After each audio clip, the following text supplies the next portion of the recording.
اهلا وسهلا ومرحبا بكم معايا في هذا الفيديو. اليوم جيتكم بواحد الوصفه اللي كتجينا لذيذه بزاف. هذه الوصفه هي مقيله ديال البطاطا بالدنجال والبيض، ما بين الوصفات اللي سهله في التحضير، يعني كنقدروا نوجدوها حتى لاخر لحظه.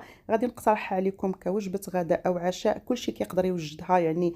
حتى بالنسبه للناس اللي ما عندهمش مع الكوزينه راه كتوجد لكم في دقائق معدوده. اللي بغى يشوف معايا الطريقه والمكونات يتبع معايا الفيديو حتى الاخر، وعلى بركه الله نبداو الفيديو ديالنا. اول حاجه غادي نبداو بها اللي هي البطاطا. هنا خديت جوج بطاطات. البطاطا هنا اللي خدمت بها البطاطا ديال الفريت، يعني البطاطا اللي غادي نخدموا بها في هذه المقيله خاصها تكون بطاطا ديال الفريت. خديت هنايا على حسب المتوفر عندي جوج بطاطات اللي الحجم ديالهم كبير، وانتم كتخدموا بالمتوفر عندكم وعلى حساب افراد العائله. انا كنصوب هذه المقيله على حسب افراد العائله اللي عندي. هنا كنقطع البطاطا على شكل مربعات صغار كيف ما كتشوفوا معايا في الفيديو، وكنكمل بنفس الطريقه يعني حتى كنكمل الكميه ديالي اللي عندي كامله. هنا ملي كنكملوا الكميه ديال البطاطا غادي نوريكم واحد الطريقه كنديرها باش البطاطا ديالنا ملي كنقليوها ما كتجيناش عامره بالزيت وما كتهزش لينا الزيت في القليو، كتجينا ناشفه، وحتى المقيله كتجينا ناشفه.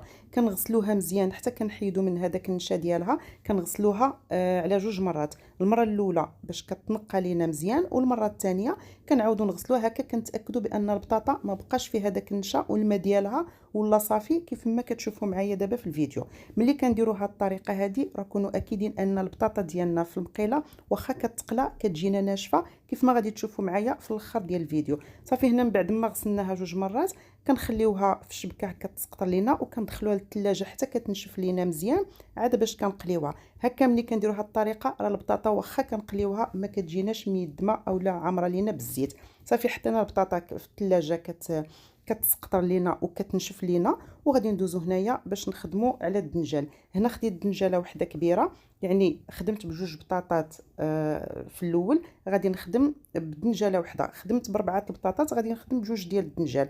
الدنجال حتى هو بنفس الطريقه ما كنقشروه ما والو، حتى هو كيف ما درنا مع البطاطا كنقطعوا الضامات صغار اولا القطع صغيره، وكنكمل بنفس الطريقه حتى كنكمل الكميه ديالي كامله. الدنجال حتى هو غادي نوريكم الطريقه اللي غادي نخدم به حتى هو غادي يتقلى باش حتى هو ما يتشربش لنا ديك الزيت ويجينا حتى هو ناشف.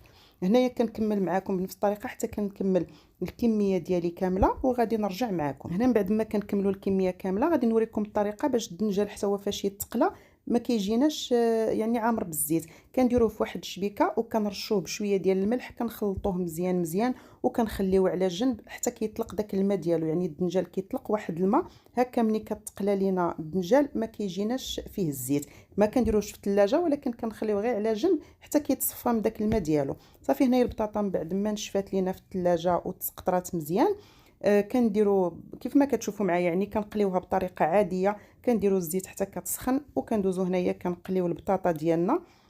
وكان يعني بالطريقه اللي كنقليو بها لي فخيط، ومره هنايا كنبداو نقلبوها هكا من التحت هكا باش ملي كطيب لينا يعني حتى البطاطا كتشد في راسها كنحسوا بها بدات كطيب شويه، عاد كنبداو نقلبوها مره هكا باش ملي كطيب كتاخذ لنا لون موحد.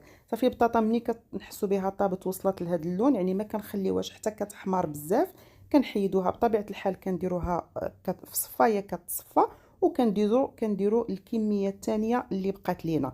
بالنسبه للناس اللي ما بغاوش بطاطا هكا مقليه هي والدنجال في هذه المقيله، كتقدروا انكم ترشوها يعني بشويه ديال الزيت وتدخلوها الفران هكا راه كطيب لكم في الفران وكتحمر لكم.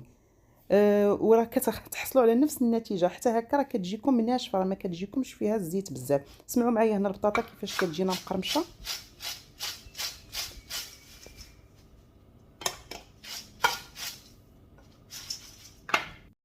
يعني سمعتوا الصوت ديالها كيفاش كتجينا مقرمشه ومقرمله وكتجينا ناشفه من الزيت كيف ما شرحت لكم في بدايه الفيديو. هنا غادي ناخذوا الدنجال ديالنا من بعد ما تسقطر من الماء. ضروري الدنجال باش يجينا حتى هو ناشف كنفرشوا ليه ورق الطبخ اولا يعني شي زيف عندكم اولا اي حاجه غادي تنشفوا بها الدنجال. كنحاولوا نشفوه مزيان حتى كيتنشف لينا على الطريقه اللي كنديروا. كنغطيوه من الفوق ومن التحت، وهكا داك الماء اللي بقى في الدنجال راه كيتسرب في السربيته ديالنا اولا كيتسرب في الورق ديال الطبخ ولا هذا حتى كيتنشف كيف ما شفتوا معايا في الفيديو. هكا الدنجال ملي كيتقلى راه كيجينا حتى هو ناشف من الزيت، راه غادي تشوفوا معايا في الاخر الفيديو كيفاش النتيجه اللي غادي نحصلوا عليها. هنا كتلاحظوا معايا كنشفوا كنعاود نشفوا حتى كنحس بالدنجال ما بقاش فيه الماء.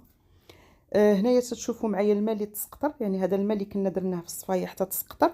ملي كيخرج منه هذا الماء راه الدنجال ملي كنقليوه كيجينا ناشف، يعني ما كيجيناش مزيت.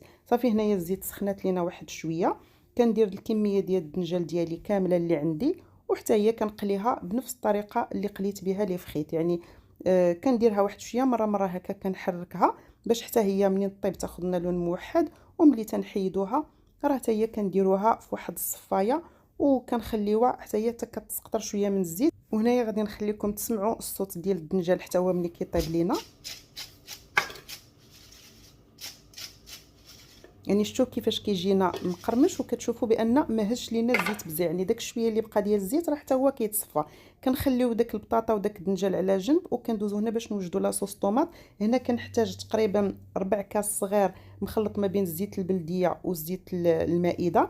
كنحتاج هنايا 2 مطيشات كبار اللي محكوكين، وكنحتاج هنايا 2 فصوص ديال الثومه حتى هما محكوكين.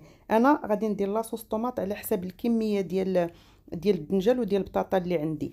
كنزيد عليهم تقريبا 3 ديال المعالق كبار عامرين ديال القزبر ومعدنوس. وهنايا كنشحر كل شيء لواحد المده ديال 2 دقائق. عاد كندوزو هنايا كنزيدو لاصوص اولا مركز الطماطم. زدت معلقه ونص صغيره ديال مركز الطماطم، معلقه صغيره ديال الملح ما نكثروش منها. كنزيدو معلقه صغيره عامره ديال التحميره، معلقه صغيره عامره ديال الكمون، وغادي نزيدو عليهم هنايا تقريبا 4 معالق صغيره ديال الابزار. وكيف ما قلت لكم الملح ما نديروهاش لاننا البطاطا والدنجال راه فيهم الملح، يعني الملح ما نكثروش فيها. هنا كنخلطوا كلشي حتى كيتجانسوا لنا المكونات كامله. وكنزيدو عليهم هنايا ورقه واحده ديال سيدنا موسى اولا ورق الغار، كاين اللي كيسميه ورقه سيدنا موسى، كاين اللي كيسميها ورق الغار. كنخليوها تقريبا هاد لاصوص طوماط لواحد المده ديال 8 ديال الدقائق حتى كطيب لينا ديك مطيشه وكيطيبوا لنا المكونات كامله، يعني وكتشرب لينا كيف ما كتشوفوا معايا، وكطلق ديك ورقه سيدنا موسى المذاق ديالها. وكندوزو هنايا كنرويوها بشويه ديال الماء، تقريبا هنايا درت كاس صغير ديال الماء. كنحركوا كلشي وكنخليو يعني عاوتاني لاصوص ديالنا حتى كتشرب غير شويه من هذاك الماء اللي زدنا ليه. يعني وكنحسوا صافي بان المريقه ديالنا عقادت اولا لاصوص ديالنا عقادت. كنزيد معلقه صغيره ديال السكر باش نهرسوا الحموضه ديال المطيشه. وكنحيدو هنايا ورق الغار، وكندوزو هنايا باش نزيدو المكونات ديالنا. غادي نزيد الفريت اولا البطاطا اللي قليت معكم في البدايه ديال الفيديو، كنزيد عليها الدنجال حتى هو اللي قليت معكم في البدايه ديال الفيديو.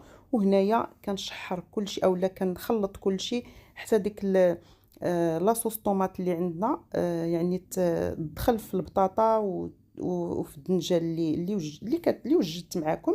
صافي وكنحاول هنايا نجمع المكونات ديالي في الوسط ديال المقله. وكندوزو هنايا كنزيدو عليهم البيض هنا كيبقى على حساب افراد العائله. انا خدمت هنايا ب5 البيضات، وانتم كتقدروا تخدموا بقل اولا بكثر، يعني على حسب متوفر. وكيف ما قلت لكم افراد العائله ديالكم. البيض هنا كنحطوه بطريقه عشوائيه، وكنبداو هنايا داك الصفر ديال البيض كنحلوه بواحد الفرشيطه اولا باي حاجه عندكم هكا باش كنوزعوه على، يعني ما كنخليوش الصفر ديال البيض واقف، كنخلطوه وكنوزعوه على الباقي ديال المقيله. هنا زدت البيضه الخامسه لان في الاول كنت خدمت غير ب4، عرفتوا ما يكفيني زدت البيضه الخامسه. وحتى هي بنفس الطريقه كنوزعها بطريقه عشوائيه. كنخليه واحد شويه حتى كيبدا يطيب، وكنرشو هنايا بشويه ديال الملح من الفوق. كنزيد شويه ديال الكمون من الفوق باش تعطينا داك النسمه، يعني حتى كتقرب طيب لينا المقيله ديالنا. وكنزيد هنايا شويه ديال السودانيه، والسودانيه كتبقى اختياريه، الا كتبغيو الحار ديروها، ما كتبغيوهاش ما ديروهاش.